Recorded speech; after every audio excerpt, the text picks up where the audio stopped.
क्या हाल है गाइज, हम आ चुके हैं फिर से न्यू वीडियो के साथ। एपिसोड की शुरुआत में हम देखते हैं कि एलेक्स जिया को लेकर अपने ग्रैंडफादर के पास आ गया था, जहां एलेक्स के ग्रैंडफादर उसे देखकर कहते हैं कि अब की बार तो तुम मुझसे काफ़ी जल्दी मिलने आ गए, वरना अक्सर तो तुम काफ़ी लंबे समय बाद आते हो। इसके बाद ग्रैंडफादर एलेक्स से पूछते हैं कि यह तुम्हारे साथ सुंदर लड़की कौन है। ये सुनकर एलेक्स जिया को अपने करीब खींचते हुए बोलता है कि ये मेरी बीवी है और मैं इसे आपस से मिलवाने लाया हूँ। इधर जिया एलेक्स को धीरे से मारते हुए कहती है कि तुम हर समय मजाक करते रहते हो। अब जिया ग्रैंडपा को ग्रीट करते हुए और अपने बारे में बताती है।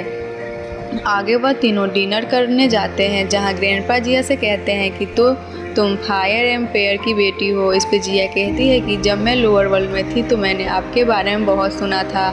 इस पे ग्रैंडपा कहते हैं कि हाँ, मैंने भी तुम्हारे फादर के बारे में बहुत सुना है और मुझे खुशी है कि अब हम एक फैमिली हैं। इसके बाद ग्रैंडपा एलेक्स से कहते हैं कि तुमने मुझे आज बहुत खुश कर दिया, इसलिए आज सेलिब्रेशन का दिन है और आज मैं भी होऊंगा। अगली सुबह ग्रैंडपा जब नींद से उठते हैं तो देखते हैं कि जिया और एलेक्स एक दूसरे के साथ बैठकर उगते हुए सूरज को देख रहे हैं। यह देखकर ग्रैंडपा को बहुत अच्छा लगता है और वह एलेक्स से कहते हैं कि मैं तुम्हारी असली में शादी करवाना चाहता हूँ। इस पे तुम्हारा क्या ख्याल है। इस पे एलेक्स बोलता है कि मैंने आपको एक बात नहीं बताई कि मैं एक स्पेशल ट्रेनिंग के लिए जा रहा हूँ और मेरा फ्यूचर अनसर्टेनेट है, इसलिए यह शादी के बारे में डिस्कस करना सही समय नहीं है। यह सब सुन के जिया को अच्छा नहीं लगता, पर एलेक्स अपने मन में सोच रहा था कि और बॉर्डर वाला एरिया खतरों से भरा पड़ा है। अगर मैं वापस नहीं लौट पाया और मैंने जिया से शादी की तो जिया की ज़िंदगी खराब हो जाएगी। उसी वक्त ग्रैंडपा एलेक्स से कहते हैं कि क्या तुम उस खतरनाक बॉर्डर एरिया में जा रहे हो। इस पर एलेक्स कहता है हाँ और उन्हें सब कुछ बता देता है। तो ग्रैंडपा एलेक्स से कहते हैं कि तुम अब बड़े हो गए हो और अपने डिसीजन ले सकते हो, इसलिए मैं तुम्हें रोकूंगा नहीं। अब एलेक्स जिया के पास आता है तो जिया एलेक्स से कहती है कि ग्रैंडपा भी बात बता रहे हैं कि वो बॉर्डर वाला एरिया खतरनाक है और तुम वहाँ जाओगे तो पता नहीं हम दोबारा कब मिलेंगे।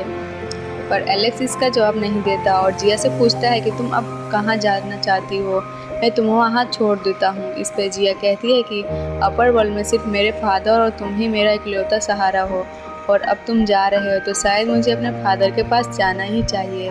तभी एलेक्स जिया को परेशान देखकर उसे कहता है कि तुम चिंता मत करो, मुझे कोई नहीं मार सकता और मैं जिंदा वापस जरूर आऊँगा। इस पे जिया बोलती है कि लोगों का मानना है कि जल्दी ही इस वर्ल्ड में डिजास्टर आएगा, अगर ऐसा असलियत में हुआ तो पता नहीं तुम्हें कैसे ढूंढूंगी। ये सुन के एलेक्स जिया से कहता है कि अगर ऐसा हुआ तो चिंता मत करो, मैं तुम्हें प्रॉमिस करता हूँ कि मैं तुम्हें बचाने वापस ज़रूर आऊँगा और अगर मैंने अपना वादा तोड़ा तो मेरी सोल डिस्ट्रॉय हो जाएगी। तभी जिया एलेक्स को चुप करा देती है क्योंकि वो नहीं चाहती कि एलेक्स अपने मरने की बात करे। इसके बाद एलेक्स जिया से कहता है कि चलो मैं तुम्हें तुम्हारे फादर के पास छोड़ दूँ। आगे एलेक्स जिया को उसके फादर के घर पर ले आता है और उसे कहता है कि तुम यहीं रुक कर अपने फादर के लौटने का इंतजार करो। लेकिन जिया एलेक्स से बोलती है कि क्या मैं तुम्हें बॉर्डर तक छोड़ने आ सकती हूँ। इस पर एलेक्स कहता है कि अगर तुम ऐसा करोगी तो मुझे चिंता होगी कि तुम वापस घर सही सलामत लौटी या नहीं, इसलिए तुम यहीं रहो। अब एलेक्स वहाँ से जाने लगता है तो जिया एलेक्स से कहती है कि क्या तुम मुझे अब बम्बू फॉरेस्ट में ले जा सकते हो, मैं वहीं रहना पसंद करूँगी। तो एलेक्स जिया को बम्बू फॉरेस्ट में ले आता है तो जिया कहती है कि मुझे यह जगह बहुत पसंद है और मैं यहाँ तुम्हारा इंतज़ार भी कर पाऊँगी क्योंकि ये जगह हमारी कई यादों से जुड़ी है। अब जिया अपने मन में सोचती है कि मैं एलेक्स को जाने तो नहीं देना चाहती, पर कुछ लोगों के साथ हमेशा नहीं रहा जा सकता, इसलिए मुझे एलेक्स को जाने ही देना होगा। अब जिया एलेक्स से कहती है कि मैं होप करूँगी यह जगह तुम्हें वापस लौटने की याद दिलाती रहे। जिया एलेक्स को वहाँ से जाने के लिए कह देती है तो एलेक्स खड़ा होकर सोचने लगता है क्या इस ज़िंदगी में बस मैं ट्रेनिंग ही करता रह जाऊँगा और अगर टॉप पर पहुँच भी गया तभी मैं कितने लोगों को खो चुका होऊंगा, तो क्या यह सब सही होगा। तभी जिया एलेक्स से फिर से बोलती है कि तुम अब यहाँ से जा सकते हो और मैं यहाँ रहकर तुम्हारे लिए प्रे करूँगी। साथ ही वो एलेक्स से बोलती है कि तुम्हारी ज़िंदगी में उतार चढ़ाव आते रहेंगे, पर तुम्हें बिना उन पर ध्यान दिए आगे बढ़ते रहना होगा, चाहे फिर तुम्हें आगे बढ़ने के लिए किसी और वर्ल्ड में कहीं क्यों जाना ना पड़े। और तुम चिंता मत करना, मैं हमेशा तुम्हारा यहाँ इंतज़ार करती रहूँगी। ये सुन के एलेक्स इमोशनल होकर जिया का हाथ पकड़कर उसे बोलता है कि तुम भी मेरे साथ चलो। इस पे जिया कहती है कि मैं तुम पर बोझ नहीं बनना चाहती और ना मैं यह चाहती हूँ कि मेरी वजह से तुम्हारा ध्यान भटके। ये सुन के एलेक्स अपने मन में सोचता है कि फ्यूचर बहुत ही डेंजरस होने वाला है, तो जिया को साथ ले जाना बिल्कुल सही नहीं होगा, क्योंकि शायद मैं इसे प्रोटेक्ट ना कर पाऊँ। अब एलेक्स बेकइन से कहता है कि तुम जिया का ख्याल रखना। तभी जिया एलेक्स से कहती है कि इस जगह के पेड़ों पर फूल अक्सर हर एक साल में खिलते हैं और मैं होप करूँगी कि तुम और मैं एक साथ कभी ना कभी उन फूलों को खिलते देख पाएँ। ये सुनकर एलेक्स जिया से कहता है कि तुम अपना ख्याल रखना, मैं जल्दी वापस लौट आऊँगा। अब यह बोल के एलेक्स वहाँ से निकल जाता है और जिया उसे देखकर बस रोती रहती है। इधर एलेक्स जाते हुए सोच रहा था कि पता नहीं मैं फ्यूचर में जिया से कहाँ पर मिलूँगा। उसी वक्त फायर एम्पर एलेक्स को देखकर उसे रोक लेते हैं और उससे कहते हैं कि क्या तुम बस ऐसे ही यहाँ से चले जाओगे? आगे शाम को हम देखते हैं कि जिया बेकइन के साथ टहल रही थी, लेकिन अभी भी उसकी आंख से आंसू नहीं रुक रहे थे। उसी वक्त वहाँ एलेक्स की आवाज़ सुनती है, जो तुरंत वहाँ जाके जिया को गले लगा लेता है। तो जिया एलेक्स को देखकर खुश हो जाती है। तभी फायर एम्पर वहाँ आकर उन दोनों से कहते हैं कि क्योंकि तुम दोनों एक दूसरे के लिए बने हो, इसलिए मैं आज तुम दोनों की मैरिज अनाउंस करता हूँ। थोड़ी देर एलेक्स और जिया दूल्हा और दुल्हन के ड्रेस में वहाँ आ जाते हैं। साथ ही वहाँ पर एलेक्स के ग्रैंडपा भी आ गए थे। अब फायर एम्पर जिया और एलेक्स की शादी की सेरेमनी शुरू करते हैं, जहाँ वो दोनों सबसे पहले भगवान को थैंक यू बोलने के लिए कहते हैं, जिसके बाद एलेक्स और जिया अपने एल्डर को रिस्पेक्ट देते हैं और फिर एक दूसरे को ग्रीट करते हैं। और थोड़े समय बाद वो सेरेमनी कंप्लीट हो जाती है और जिया और एलेक्स ऑफिशियली हस्बैंड वाइफ बन जाते हैं। तभी वे कहीं अपनी पावर्स की मदद से उन दोनों पर फूल बरसाता है। तभी फायर एम्पर एलेक्स से कहते हैं कि अब से एलेक्स तुम मेरे जमाई हुए, लेकिन याद रखना जब तुम यहाँ से जाओगे तो हमेशा अपने मन में रखना कि तुम्हारी बेबी तुम्हारा यहाँ इंतजार कर रही है।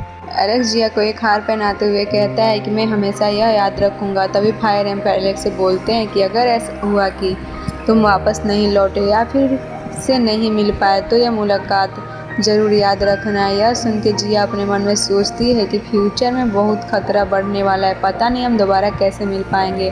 तभी एलेक्स जिया से कहता है कि मैं वापस ज़रूर लौटूंगा। उसी वक्त हम थोड़े समय पहले का टाइम देखते हैं, जब एलेक्स वहाँ से जा रहा था और फायर एम्पर एलेक्स से कह रहे थे कि जिया ने काफ़ी लंबे समय तक तुम्हारा इंतज़ार करा है, तो क्या तुम उसे ऐसे ही छोड़कर चले जाओगे? तुम्हें कम से कम उससे शादी कर लेनी चाहिए, तभी उसे थोड़ी खुशी मिले। यह सुन के एलेक्स ने फायर एम्पर से कहा था कि अगर मैं वापस नहीं लौट पाया तो शादी करने के बाद जिया की ज़िंदगी खराब हो जाएगी। ये सुन के फायर एम्पर ने एलेक्स से बोला था कि भले ही तुम उससे शादी ना करो और वापस ना लौटो, तो तुम्हें क्या लगता है जिया किसी और से शादी कर लेगी? वो हमेशा तुम्हारा ही इंतज़ार करती रहेगी। इधर प्रेजेंट में एलेक्स लाइटिंग की कसम खाकर कहता है कि भले ही फ्यूचर में कंडीशन कैसी भी हो, मैं सब कुछ चेंज करके जिया के पास वापस ज़रूर लौटूंगा, चाहे मेरी मौत भी हो जाए।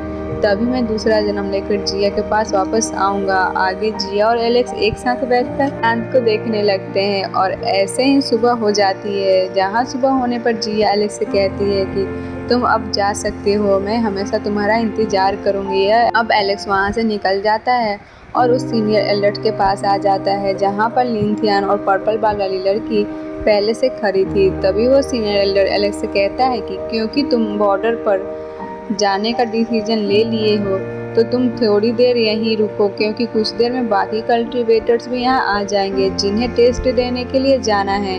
यह सुन के एलेक्स थोड़ा हैरान हो जाता है। तो पर्पल बाल वाली लड़की कहती है कि तुम्हारे जाने के बाद सीनियर एल्डर ने यह टेस्ट सबके लिए अनाउंस कर दिया था, ताकि हर एक जीनियस इसमें पार्टिसिपेट कर सके और उन सबको हमारी एकेडमी ज्वाइन होने का मौका मिल सके।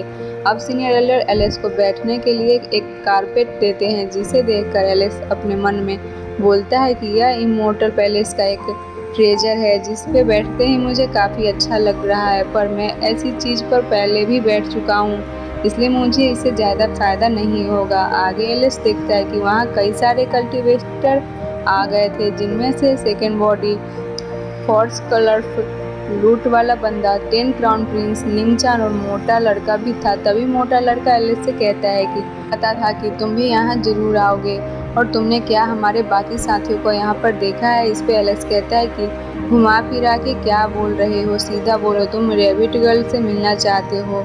इस पे मोटा लड़का कहता है कि उसकी बात मत करो, मैं उससे नहीं मिलना चाहता। लेकिन एलेक्स यह सुन के हंसने लगता है क्योंकि वो जानता था कि मोटा लड़का झूठ बोल रहा है। तभी वो सीनियर एलर्ट सबसे बोलता है कि इससे पहले हम यहाँ से चले, मैं तो तुम सबसे कहना चाहता हूँ कि यह जर्नी बहुत खतरनाक होने वाली है, इसलिए किसी को अगर यहाँ से वापस जाना है तो जा सकता है, पर कोई वापस नहीं जाता। तो सीनियर एल्डर एक टेलीपोर्टेशन पोर्टल ओपन कर देते हैं और सबसे कहते हैं कि इसकी मदद से तुम एक जगह पर पहुंचोगे जो बॉर्डर के करीब होगी।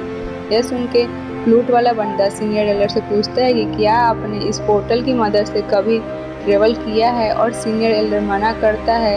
यह सुन के कुछ लोग बोलने लगते हैं कि अगर इसने ही इस पोर्टल से ट्रेवल नहीं करा तो हम अपनी जान रिस्क में क्यों डालें। अब यह बोल के कुछ वहाँ से चले जाते हैं, जिसके बाद वहाँ बाकी जन उस पोर्टल के अंदर जाने लगते हैं। जहाँ उनको जाता देख वो सीनियर मन में बोल रहा था कि मुझे विश्वास नहीं हो रहा कि इतने सारे यंग बंदों को मौत के इतना करीब भेज रहा हूँ। आगे हम देखते हैं कि एलेक्स टेलीपोर्ट होकर एक डार्क फॉरेस्ट में आ जाता है, जहाँ आकर वो बोलता है कि अभी अभी मोटा लड़का मेरे पीछे ही था, पर पता नहीं अचानक से वो कहाँ चला गया। तभी एलेक्स को एक आवाज़ आती है और उसी वक्त उसे एक अटैक होता है, लेकिन एलेक्स उस अटैक से बच जाता है। उसी वक्त एक कल्टीवेटर मदद के लिए उसके पास भागता हुआ आने लगता है, लेकिन एक एनर्जी उसे उस कल्टीवेटर को कहीं खींच लेती है।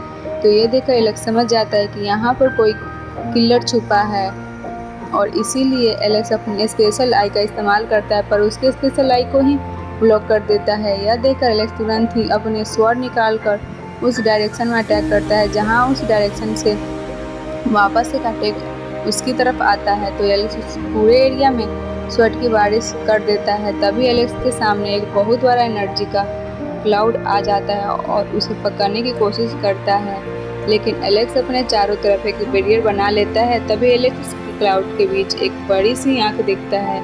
साथ ही उस क्लाउड में से आवाज़ आ रही थी, यहाँ पर तो मुझे काफ़ी खाना मिलने वाला है। अब इसी के साथ एपिसोड यहीं पे ख़त्म हो जाती है। मिलते हैं हमारे नेक्स्ट वीडियो में, तब तक के लिए बाय बाय।